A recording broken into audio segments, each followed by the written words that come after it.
Latvijas tautas priekšā svinīgu soli, kļūt uzticīgs Latvijai, stiprinot tos suverenitāti un latviešu valodu kā vienīgu valsts valodu.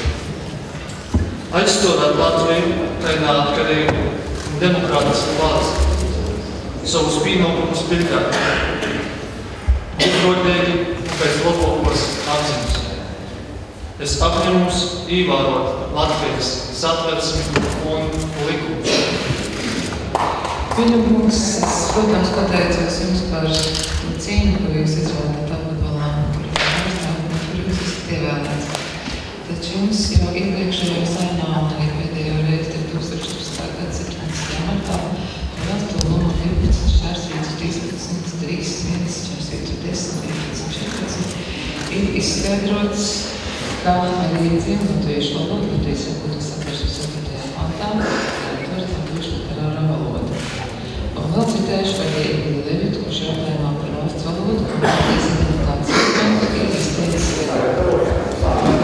latviešu valodas literārā un tik kopēju valodu visai nācijai, ieskaitot latgaliešus latgalus, kā tieši tā valsts valodas formai, kas ir kopīgi visai latviešu nācijai, kam jābūt kopīgai visiem valsts iedzīvotājiem, arī mazāko tautībām un imigrām.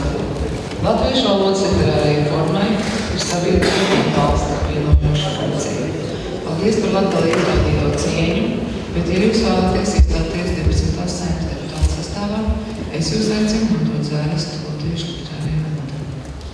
Es cīnu dažādu juristu vīru, bet es ievēroju Latvijas satversmi.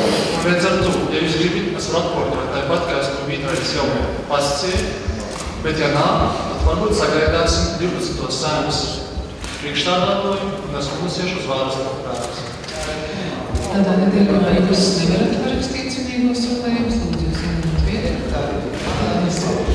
Aicinu ilgsmītāt uzlāt svinīgos solējumus. Iepriekšu komisijai bija jautājums par Saeimas deputātu apstiprināšanu par zvērestu.